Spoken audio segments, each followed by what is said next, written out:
Hello everyone, how are y'all doing?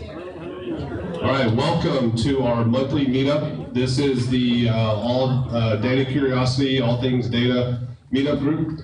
Tonight, when we get together, we typically bring different thought leaders and we spend about 20 minutes of listening to them talk, and then a lot of engagement and conversation about what's going on from your perspective. This one's a little bit different.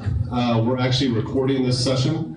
And the goal is that this will be posted on the Dell Center for Entrepreneurs website, which is part of their e-learning series. This is going to focus on big data, so we've got a real guest, big-time guest speaker this evening. First, I'm going to turn it over to Brittany Barron to say just a few words about what the Dell Center for Entrepreneurs does, and then we'll go from there. Brittany?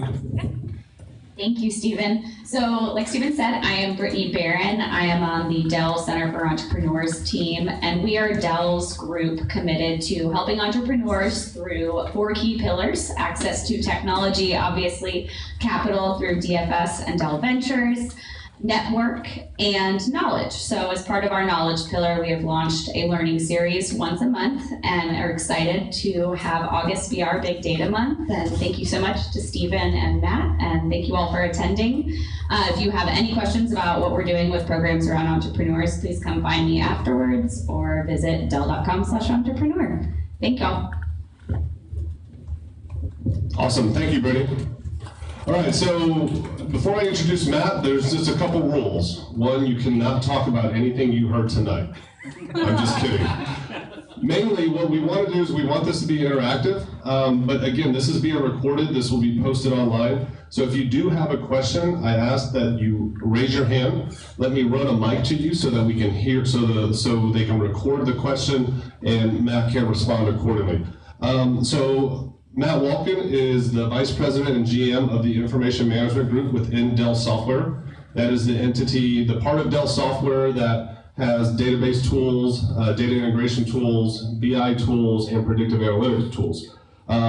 Really interesting take. Matt's had some time to really think about how big data is shaping not just the enterprise market, but also how it's affecting startups and entrepreneurs as they start to get into business and start to look at how they can leverage what's going on with the data explosion. So without further ado, I'll turn it over to Matt Wolken. Matt, thank you. Thanks. Is this volume okay? I noticed it was a little bit loud with the microphone before. Is that okay? All right. So why are we here and what was this topic about?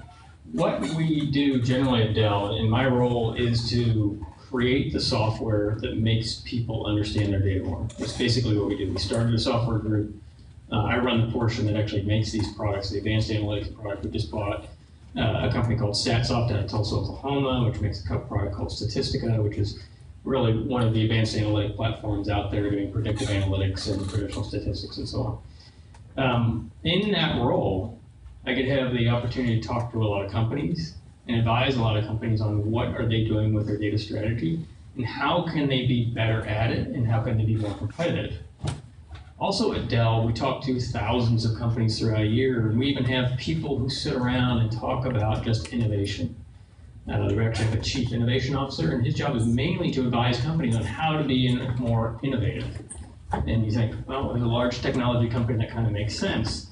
So I'll take you through a little bit of what is innovation, and then kind of tie that to big data, and then we'll move that on from there. So bear with for that. So when we look at big data and sort of the question, everybody knows it's here, but why do we care? What is the point? And what is it really driving value for? I think the main thing for me that makes the difference between data of yesterday and data of today is that data today can make you money, whereas data of yesterday only really could improve your cost structure or improve maybe your output. But in today's environment, information about your company, basically all of your customers or your potential customers, is what allows you to find potentially more revenue streams for your company. And as such, it changes the dynamics. It's not just the thing that has to cost less than the improvement it's going to provide. It's now an untapped potential, potentially drive large amounts of revenue for your company. And I think that's the main thing that's different. And that's why you'll notice that people who are interested in analytics now is not necessarily just the IT department or even the statisticians, but the head of marketing or the head of supply chain or the head of a line of business trying to find more revenue. And so when we meet companies with this, we generally try and advise them on it.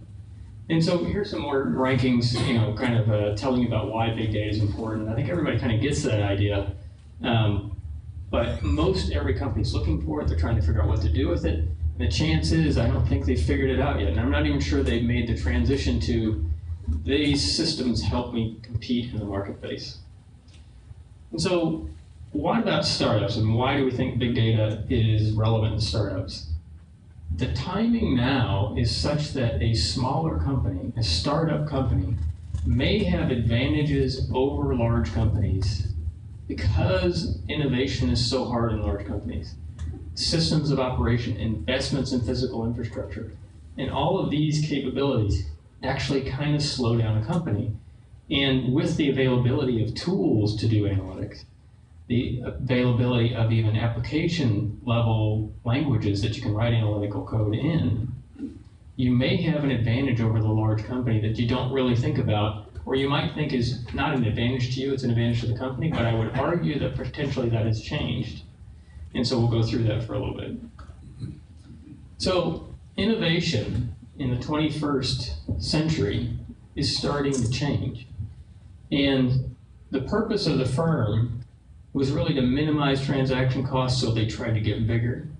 They tried to have more resources aggregated to one platform. They had more individual employees working on a similar thing. And so the scale was a real advantage of the last year, in the prior millennium, or prior 100 years, but not necessarily now. And so this value of the company is to create something faster.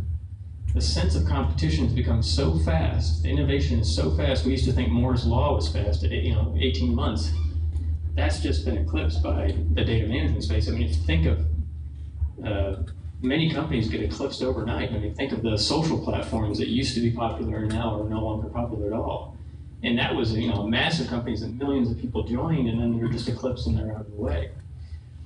And so we think this socially enabled enterprise, one who can grab the data and know its customer better, is something that's really potentially changing the market. So when we look at the innovation, we think the supply and demand curves that existed before, we all know there was supply and demand, we all learned it in school, was really based upon the factors on the prior slide. Basically, if you're a big company, you're more efficient. If you're a big company, you can move things and resources around the world better than a small company. And I would argue that those things have sort of flipped. Because nowadays, you have different business models, and we've got a plane here. Really, we should have the UPS emblem there, or FedEx. I can ship fast as anybody else if I just have a FedEx account. So I can bring stuff from China all the way back to my customer in the US as easy as a large company can, perhaps maybe easier because I don't have all the infrastructure and the people. And I just engage a lower cost infrastructure. You also have a different set of, in the sense of the business model, you also have what I call products and services. My ability to innovate a product is just about as fast as you can think of ever, because I can call up an ODM in China, tell them what I want. And there's actually some companies in China who operate underneath what I would call the legal requirements. And so they can't even sign a contract with you. So while your competition, which would be a large company, is trying to get through legal, the agreement on what's going to happen between these two companies, you might already be in a prototype stage because the company can't necessarily sign an agreement with you. They're all smaller firms who then agree between themselves what they're going to do, and they get you a prototype on Monday. So who can be faster? The firm that has to obey legal constraints in these legal firms, or a small local firm that's just working very fast? Not necessarily outside of the law, I'm not advocating that, but you get the point, I think, is that some of the constraints are a little bit different than they were before. And then the last piece, really, where you can innovate, so you can innovate on a business model, you can innovate on a product and service, and now you can innovate on a process model. How do you ship? How do you deliver? How do you actually allow the process to occur to be innovative and to change that? And so these changes are what we advise companies on. And generally the advice goes something like this: if you don't get good at innovation, somebody's going to come and do one of these things to you. And you know who we normally say the boogeyman is? Anybody want to guess? That's a good one. Some people would say like Google, eBay, Amazon, something like that. It's actually the entrepreneurs. Because the smaller firm has the chance to move so much faster than the larger firm. And so when you say, what is the opportunity in big data today? It's really about this chance that the smaller firm can move faster and change business models, innovate and create something new. The data itself is as available to you as it is to the large firm. The analytical tools is available to the entrepreneur as much as the large firm. But the innovation speed is faster at the smaller firm. And so when we advise these firms, it's really about, if you don't get good at this, somebody's going to take your lunch in a much faster paradigm than you can see. You'll either have to buy them or you'll compete against them.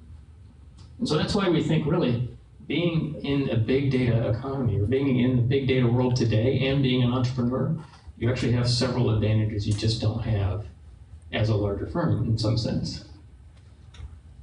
So how do you make money today may not be how you make money tomorrow is sort of the equation, but it's also the equivalent for the entrepreneur. The way things were yesterday, the competitors who were there yesterday are not necessarily competitors who'll be there tomorrow. So one of the nice things about working for a large firm is we actually had an event. So I run an investment fund aimed at big data analytics. So what we had done recently is just gone out to Silicon Valley and we talked to a bunch of social media firms. So we spent the whole day talking to new firms about what are they doing in the market, what is their sense of competition, and how would we might see value in them, might we partner or might even invest in them. And there's just a ton of great firms who did all sorts of things that, quite honestly, I was envious of. There's one firm called Nimble, I'll just call that one out for a minute. Nimble had what I would call a CRM system of the 22nd century or something at least. And you think CRM systems, aren't they already sort of done? Didn't we have Oracle and PeopleSoft, and then we had Salesforce? And I would argue, yeah, that was pretty interesting, but let me tell you a little bit what happened. So in the middle of the meeting, often I was tweeting at the end of them. I would thank the firm for joining and saying that they had, they all had interesting products. However, this gentleman, I actually tweeted him in the middle of his presentation because he was showing us that as a CRM system, his premise was, why do I have to input anything into a device in today's environment? Because everything's digital already. If you sent me an email, I already know your email address, it's already in my computer. Shouldn't I just be able to right-click on it and allow it to search the web for all of the other metadata about yourself? So since I sent him the tweet in the middle of his presentation, I also knew he would be walking through it at some point, and sure enough, he brings up the most recent tweets to him. I said, can you hold on a minute, that top one there, what's that one? I said, that's me. I said, can you show me what happened when you click on me? He said, sure enough. And so he rolls over and he right-clicks on nothing but my Twitter handle, right? There's no email address, no phone number, no title, nothing. And when he clicks over, it pops up what I would call a dossier page. And everything starts to look like just digital, just turning into facts about me as I sit there and I watch it. Real time. In a matter of maybe 3 seconds, I had gone from a blank page to him knowing what I tweeted on, what I like to tweet about, who do I associate it with, what is my name, where do I work.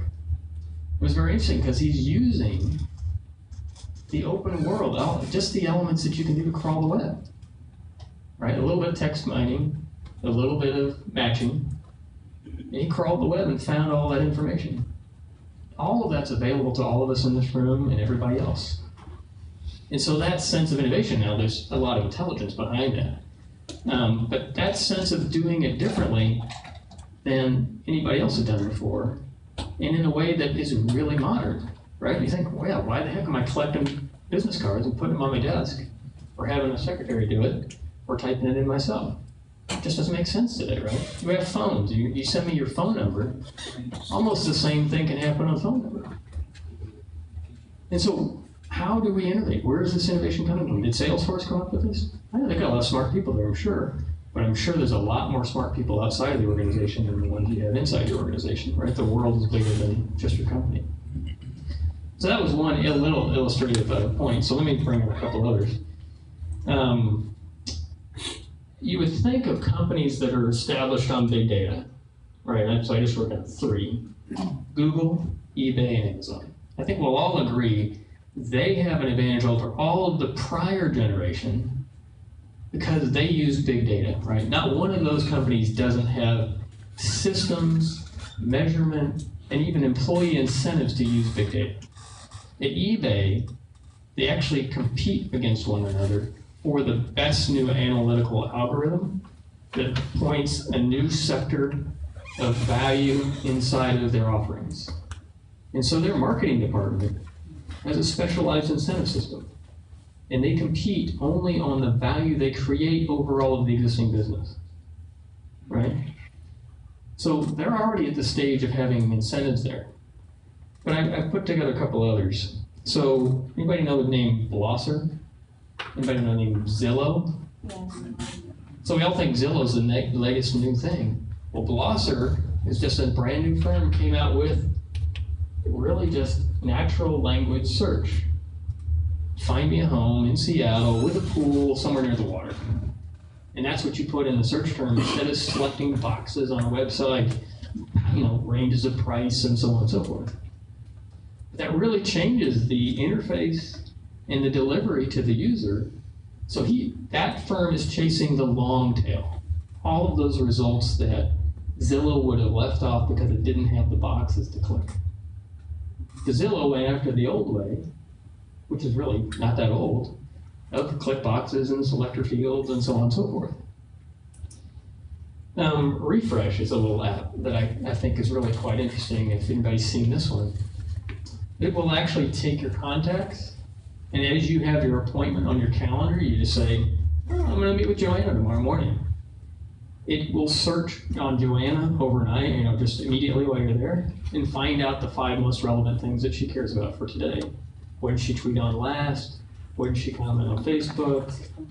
Whether or not she had a child with an event. That is just a really different way to do things, right? And is that available to all of startup-dom, if you will? Yes, it is.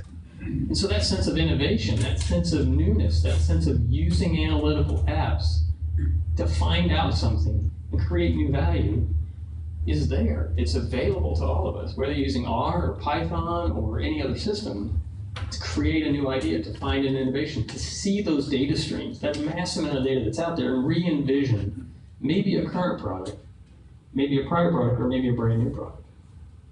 And so that's why I think, at least in the realm of big data environments, knowledge of analytical systems, knowledge of data, how you make leverage of data, how you access it, how you turn it into information, is something that I think is a skill set of most modern firms. Because I think that's really different from my point of view. I was really, when I say I was kind of awestruck, I really enjoyed this meeting with the firms out in Silicon Valley.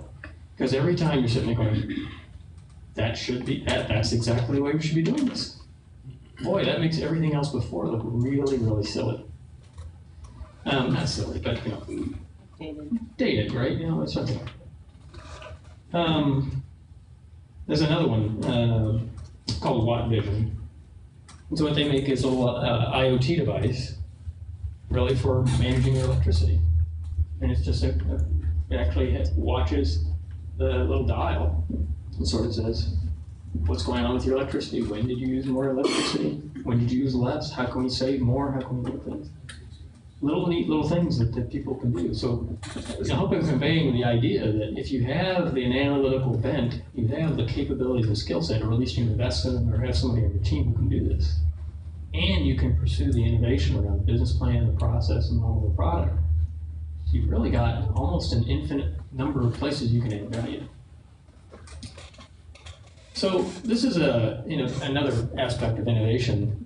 What you'll notice is sort of the existing state of affairs is down on the bottom, your bottom left. And the further you go out on either spectrum, and ultimately on both spectrums, you get to really something disruptive. And what you find is that most firms are really close and they've invested in something that causes them to stay near the existing. We call it, it's just the incremental and sustaining innovation. And most innovative firms, startups, are not invested and can move off into these spaces at a better rate. And so what you can do is take on the products and services and the business model and the process and get to a new state in a way that another business might be disrupting their own model. It's very hard for a company to kill its babies, right? It's for everybody, but not for the startup. And so we've got the ability, we've got the systems and resources. We don't have the disincentives not to move in this space. So again, analytics plus these capabilities plus these data streams and a little bit of re-envision, you can reach a new state that potentially is a brand new billion-dollar company. So what are we thinking about this data a little bit? And this is a little bit pedantic, but I'll take you through it for just a minute. So we started out in the old days, the businesses of the past were built on this transactional data, right? Everything that occurred in the CRM system and ERP system was logged as part of a transaction, was all that the world could envision, and all the data that most people in that time frame could think about. And then we move forward, and then we get to human files, right? This is content really created outside of databases, maybe in the social sphere in docs and images, and video. Actually, we didn't get to social yet. And we really got much more fast growth because now humans are creating content, storing them on servers, storing them in storage devices, and that becomes searchable content or usable content, and growth went up a little bit. But then we get to social and sensor data. This is where social themselves, all of us are tweeting and making comments, adding value and interactions, timestamps, everything we can think of, plus the IoT devices. The devices themselves are capturing logs and other transactions, what they would call a transaction. Probably this mouse has a transaction log, right? What do they call this? And all of that is capturable. All of it is usable. All of it can be made into something else with some vision, with some idea. But again, it's going to take the ability to capture it, the ability to understand what it was, and the ability to link it to something else, some other bit of contextual data that perhaps nobody thought of. And it's that knowledge of where the data resides. Where is it? How do I get it? How do I touch it? How do I arrive at it? And the nice thing is most of it's free. I sat around and spent probably an hour and a half on it, maybe not even an hour and a half, probably 1 hour, just searching the web for data. And you know how many types of data are available for free on the web? Just thousands of dolphin birth rates, crime statistics for this block. It's just available either through the county, the state, the government, an educational institution, a governmental body, a social conscious organization that wants to make somebody aware of something. All of this data is just really available in forms that you can't think of, and even some of it's free. Like anybody, I doubt this company thinks that the logs are valuable on this, and they might give it to you for free. They might share it with you, whatever. But if they're smart, they think about it. But all of it, at least to somebody else, is detritus. It's just log information. It's just system information that wasn't valuable. But if you reuse it, if you just think about a context where this might be combined with something else, you really might have something interesting. And that's the world that's really interesting, is that now that you have this and now that it exists, this is what people are making money on. Most of these firms that I saw out on social media day out in California were just really taking unique insights on pieces of data that somebody else didn't care about. So, big data, right? On my scale here, big data is at the small end, right? I really like this one. I'm not going to tell you what that means, but you get the idea that we're about on the cusp of where big data becomes passe and move way out into the world where you're capturing way more data than we think. I mean, this problem of storage is going to be really interesting. I mean, it's something we're trying to get to, right? We're pulling out all the stops at Dell, we're pulling out all the stops across the industry to be able to allow people to save more data. The reason why is you don't know when that other piece of data is going to be valuable. So you want to store it and capture it. But I will argue there's an infinite amount of data, more than you can possibly capture out of all of your systems outside your company, that is valuable to you than that inside your company. And how do you get to that? How do you get to the contextual data that exists at another firm or in the public domain? And once you have it, how do you mash them together for some insights? Now really, that's the exploratory side of analytics, not the practical deploy and operation side. All right, but what we're noticing is that there's two constructs in the world now. One is exploratory analytics, data mining, machine learning, unstructured machine learning, versus, let's say, the codified world, which is more, how do I get this algorithm into this process, into this application, running on this Oracle database? Really, you've got sort of an IT focus and prior world focus versus this, I need to find some insights and create some new understanding. The nice thing is that the math, the machinery, the advanced analytics that has been created over the last 15 years, 20 years, allows you to do that at scale and work through that data that we couldn't do before. So I don't want to denigrate anybody from a prior generation. I happen to be quite old compared to most of these people, right? But they were born at a different time when systems were not available, when data was not available, and now they are, and it's rudimentary. I don't know if anybody's had the occasion to give a child a phone, even like a 1-year-old, they can start working their phone in about, I don't know, a day or two. I still don't know how to run this thing very well, right? And in fact, I sit there and I always tell people that the one thing that's going to be lost on this generation is the following. When my phone doesn't work, I do this. Because I'm trying to reconnect some piece of connector, like a wire is loose in there. There's nothing in here that's going to move. This is solid state. But here I am in my generation going like this. But the next generation won't have that problem. They will have learned what to get to the next stage. So anyway, that was one aspect of it. So now that we get to this, why does it matter? Well, you have this management system enabling different staffing functionality. Capitalism, something we didn't talk about, but like this office, it exists to attract capital and understand capital and be able to connect people with capital. Didn't really exist even 15 years ago outside of Silicon Valley. 10 years ago in Austin, didn't really even exist. But now you've got these systems to attract capital, again, benefiting the entrepreneur. The economic models, the enterprise itself and the flexibility, and then you've got this really CapEx to OpEx ratio. Prior generations would have invested in CapEx. This generation only spends OpEx when they can identify the value. So again, being an entrepreneur in the big data stage is a really different time frame, and there are economic advantages, business advantages that accrue to that paradigm. So again, because of the big data, because entrepreneurs can move fast, you basically have the agility, the flexibility, and the creativity that's unavailable to large firms. And that's not really unavailable, but we've just walked through several of the paradigms that perpetuate their state.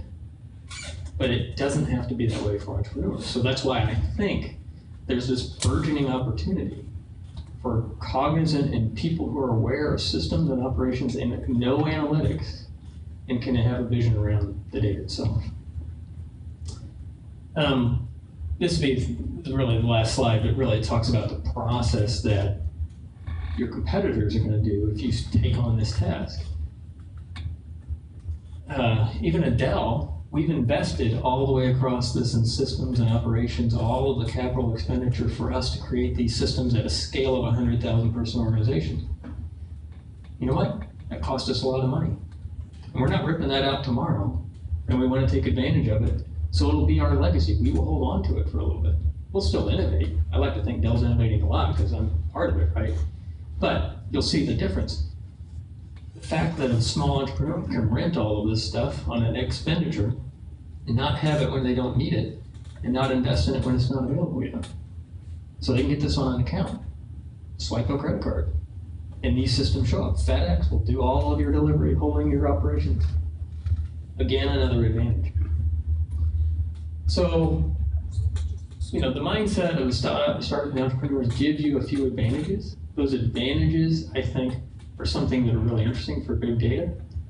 And with that, I'm going to end my comments and allow for any sort of free-form discussion. People can make comments, ask questions, whatever we can do. And we'll leave it there. Any questions or comments? Anybody have any background they'd like to share on anything else that they're working on?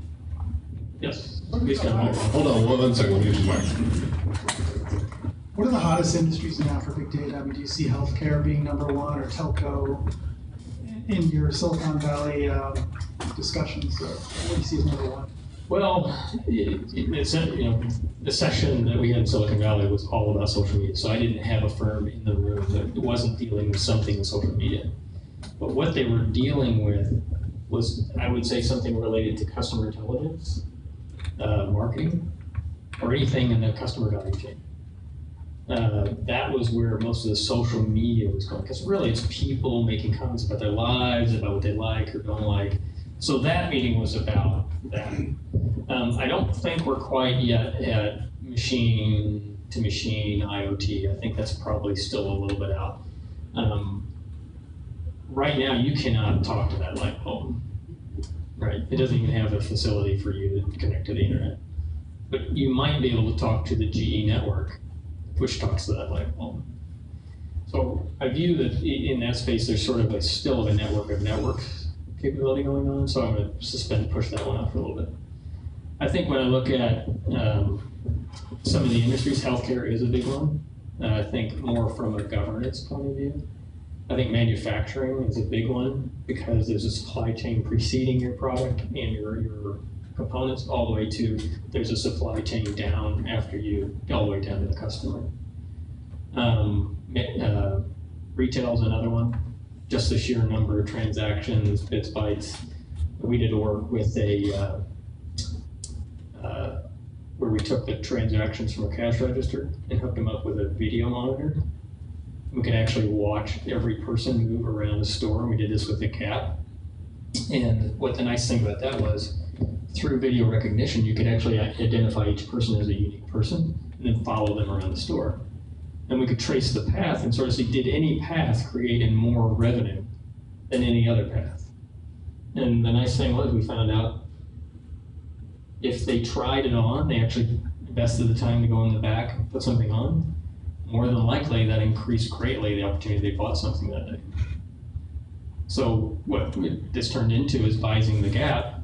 When it was slow at the front of the store, send the cash register to the back to usher, promote people to try something on, would slightly increase the revenues of the store. So that's in the retail space. I don't know, anybody else want to sponsor another one? Industry? Connected home? Connected home, I think the consumer side is an interesting one.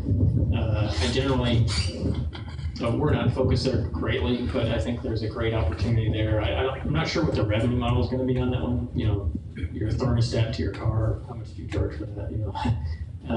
But I think there's a lot of consumer advantage to that, and I think there's a lot of unexplored territory there about where the advantages can extend to. I think we're still a little bit this device to that device. Yay! It's simple, right? All right, let's network 13 devices together and figure out what the advantages are and their relation, and then let's break that up by time series. Right? What does this lead to that, to that, to that in connection with all these devices? I think there's, we'll probably learn in that space in particular for a long time about new advantages and things that can be done. That's I'm not trying to minimize that. I think that's a great opportunity, especially for a lot of entrepreneurs. In my group, we're staying sort of at the B2B stage. Anybody else, another industry they want to talk about? GE collects more data than most people I can think of, even off of one jet engine. That's really just interesting about how we're going to work through mean time to repair and parts repair and maintenance of systems. We should know long before something fails, and we'll load that we don't have to change the oil when we normally would have a 3,000-mile rule. That's another, probably just a general advantage that will experience it a great deal.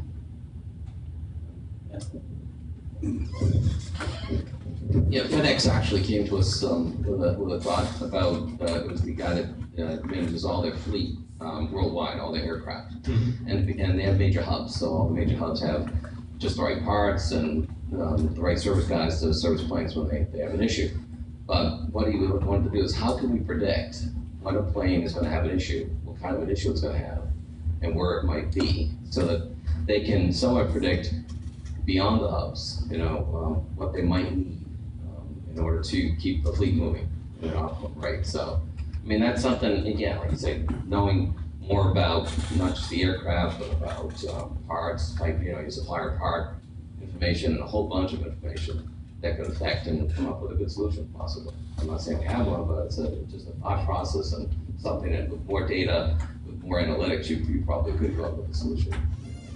And I think that was something that I would say was not necessarily missing from the social media. Social media was connecting live bits of data and saying, hey, I found out this guy likes salt.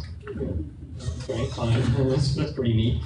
But we're not really in the B2B space where you're talking about predictive technologies, where you're really trying to predict and get ahead of the patterns, studying the patterns of the past to understand what might happen ahead of time.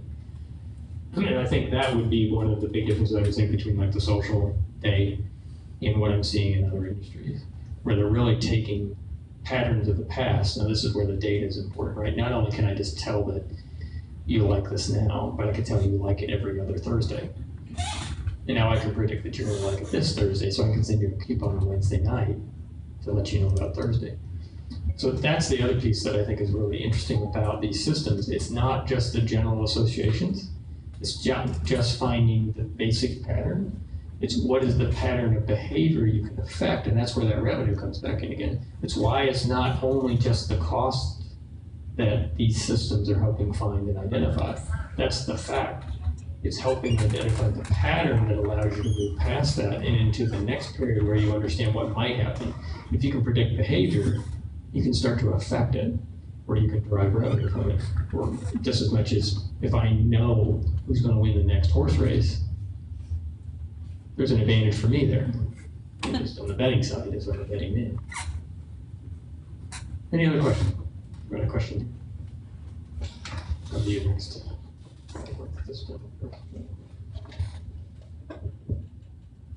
In your example, you talk about how social media companies have acquired and leveraged the data that's available on the open web, and so that's relatively low cost. Have you, through your surveying, have you identified or seen use or leveraging of other data from other sources that's relatively low cost? Because when it comes to big data, acquiring the big data can sometimes have a cost, and for a startup that may not be, a cost that they're willing to initially take, because it could be, risky in terms of trying to analyze it and present it in a meaningful manner to the end client. So, what are your recommendations in terms of possibly searching for other big data sources, or what have you seen out there that's currently being leveraged that's not the norm? That's a great question. I don't know if there's a generalized answer for that, but let me give you a few things. I think generally there are, anything created with public monies is generally available for free. So anything that comes with an association, some sort of governmental body, education facilities, any sort of consortium, usually any international body that's on the social side, all of that should be fairly minimal. Anything that anybody did out of a university setting, anybody that did any research, generally is available. Government systems and operations, if you do it, they can do a lot with the weather. I think there's a tremendous amount to be done with weather from this period going forward. Predictive weather, how they affect patterns of commerce or travel or anything else. I think that's going to be something that we'll see a lot more of. Next thing you can run to is sort of data that people make available. So through most systems, in any software, commercial software today, there's the API interface, which is I'll allow you to make a call into my service and request this data, which is usually defined by the API, right? So it's this set of data in this structure with this format, and at this amount usually is also a restriction. If you go over that amount, they start hitting you with the fees and the charges, as you mentioned, where you're gonna have to do that. And then the next phase is where you might just wanna look for a partnership. And say, look, we go into business together, I take your data, I find out some insights, you get something out of it, I get something out of it, we split the benefit of that. So that's one other advantage to potentially doing in more partnership or in cooperation with somebody who has the data that you're looking for. The challenge is sort of the network of network question I brought up before around machine-to-machine, Internet of Things, industrial internet, where somebody else owns the device, the light bulb, somebody owns the connection to the light bulb, and they're going to be interested, if they're smart, in monetizing their data if you actually want it. So you might even be trying to do something like this where you're like, I don't really want that data. Nah, it's not valuable to me. You know, sort of take them out a little bit and see if they actually give you the data, and then, you know, go with something from there. But I think they'll figure it out at some point and then start to reach some arrangement. But that's the places that I can really think of. And there's a lot on the web. I mean, all you have to do is search for publicly available data sites. A lot of research institutions have even just laundry lists. I never did add it up, but I bet you there's probably 500-600 sites that have just data sources on them. Some businesses created just for that. There are, in the social media space, firms that will aggregate data for you. So like DataSift or Radian6 or other things that will go ahead and collect the social data for you and allow you to do that as well. I'm not sure I have a great answer for you, but those are some areas that I can think of. And I think you also had a question. Yes. What's your advice? Microphone, if you don't mind. Thank you. For someone who's not been working in the analytics space but has, you know, some ideas of where that can be applied, like some very unique problem domains. Like I come from a semiconductor chip design background, and we generate lots of data. And anything that is predictive in terms of being able to gauge, you know, when is something going to have a bug in it is going to be of tremendous value. So what's your advice for someone who's relatively new to analytics to kind of ramp up on that field and try to provide solution in that space? Okay. So let me give you a couple of, let me give you a spectrum here for a minute. So we do have silicon companies, one of the largest firms who uses our system of advanced analytics that I would call one of the 3 premium systems out there, one of the largest systems. These are systems that were created to allow groups of people, large companies, to benefit from the same data. So think of, you know what a data warehouse is? Think like a centralized data store where all the results of all the machines involved in a long process like silicon production. It's centralized and stored and then given access to by all the employees who touch that silicon process. So the people working on engineering to design the new one, the production assistants and engineers have access to it too, to find tolerances within their system that they work on, and so on and so forth. So there is something like that. I would say that's generally SPSS, SAS, and Statistica, right? These are the large platforms that were made to be supported into large companies and then made easy for the employees to use to some extent. Click down to that, you're going to find a series of firms that are kind of closer to startups. They are not as expansive. They don't have verticalized solutions and histories of performing these things over and over again for verticals. But they're new, they're startups, they have advantageous ways of doing specific items. And there's a field of those firms. You will also run into the open source projects and capabilities, so like the R language, Python. Depending on who you are, if you're a programmer and you actually program for you sling code, you're probably going to migrate to Python. That's because it's a programmatic approach to it. If you're a statistician or somebody in the field of that, you're probably going to pick up R because it was a language built for that.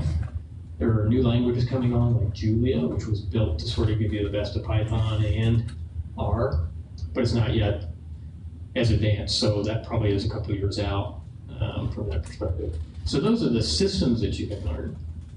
Now you can either take on the responsibility of learning those on yourself, or you can hire somebody who can do this. You can actually go out to services now, post your challenge, and have other people respond. So the crowdsourcing capability is also something you can do. And other than that, you can find somebody who's also analytically inclined and ask them if they would like to join you in the process. But those are the 3 big things. You know, we host on our website an entire book on how do you do advanced analytics instead of statistics. There are systems, there's a couple people in here who attended classes online for how do you learn these capabilities. We're also available and pretty popular these days. Some around, UC Irvine, Berkeley, and some other places who list some of those as well. Did that answer your question? Thank you. Okay. Any other questions, comments, directions? Hey Matt, it sounds like the technology barriers are pretty much gone to entering into big data as an entrepreneur.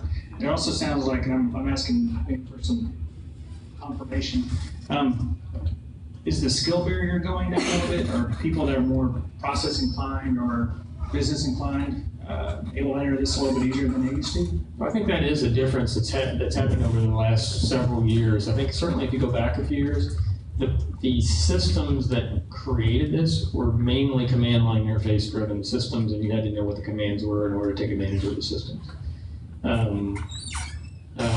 We tend to think in our space, and one of the reasons we bought the company we did was it's more Windows oriented in its operation. So more of a GUI driven with drop down menus and boxes and so on. So we think that makes it much more available to people. The thing that I think comes next is sort of when you use analytics and you may not know you used analytics. Let's say I'm a marketing person and I know marketing pretty well, but I didn't become a PhD in statistics or anything in school, but I still want to do a customer return analysis and find out, are some of my customers about ready to leave my service? Or are they at risk? Or are they really solidly in my camp and I don't have to spend any marketing dollars on them because if they're never going to move, they like me a lot. I think we're about on that cusp, right? So the reason we at Dell got involved in part is because we think we're on this cusp of a lot more people need to use analytics than they did previously. The domain of people who need to have this capability has to extend beyond those who got a PhD. Not that they're not wonderful people who help out everybody they can, but there's a limited number of people on the earth. And so how do we enable the company to become analytical? It means the average Joe, or at least the analytically inclined, need to be able to do this instead of only those people with very advanced capabilities. Now, what that means is they will not be able to do everything a PhD can. And there'll be several assumptions that have to be made about what this person can do in their knowledge base. So I think it will become very verticalized after this. I'm a marketing person. Okay, what does a marketing person know? Okay, we can't use anything more than that knowledge to an interface that allows them to complete this function. And that's where I think you'll see software development take over and we'll have very specialized use cases that enable people to perform these tasks and use advanced analytics to achieve some of these outcomes, predictive analytics or otherwise. And that's, I think, the next stage where we'll see some of the development. So we're somewhere in there. I think it is much easier than it was. There's a lot more knowledge out there. There's a lot more learning capabilities. There's all these courses online that allow, can help you learn. That has to be somebody who's still interested in learning advanced analytics. And I think beyond that, we're getting to that cusp where there are companies like ours working on how do you make it easier, how to make the interface easier, how do you teach somebody to go through the steps in order to complete the task. And some of that's not as easy as you think, right? There's a website out there. Everybody know the difference between causation and correlation? Okay, so I'll describe it briefly just to make sure we do. Generally in statistics, you can find a correlation between two numbers because they occur in a time series and there's a pattern that looks very familiar from one to the other, and therefore you can infer there's a correlation when this number changes, that number changes. But that's causation that you're implying, and causation may not happen. There's a website out there that is called spurious correlations, or causation, spurious causation, I think, or correlation. And the one I love most is the decline in pirates creates global warming. It's pirates in the Caribbean, I think it actually went to that far. Because, actually, if you look at the decline in the number of pirates in the Caribbean, it actually is directly correlated to global warming. So, it's obviously the pirates' fault. Without knowledge of this, and without learning some of these backgrounds, taking the raw output from that device, that system that did this calculus for you, and that you wielded yourself, without knowing some of the some of the basic learning and understanding what these statistics mean, what do these correlations mean, what do these graphs mean, just becomes dangerous, right? So that's the other thing I think we're going to have to teach people a little bit about what these things mean. They're going to have to have an understanding of that, or we're going to have to take away their responsibility of misinterpretation. And then that again will go back to some form of UI that we write that's very tailored for them to tailor the outcome to make them understand. Did that answer your question? Okay. Any others? All right, how are we doing on time? Are we okay? No, Matt, I think we're good. I think we're going to wrap right there. So everybody give a round of applause for Matt Wolken.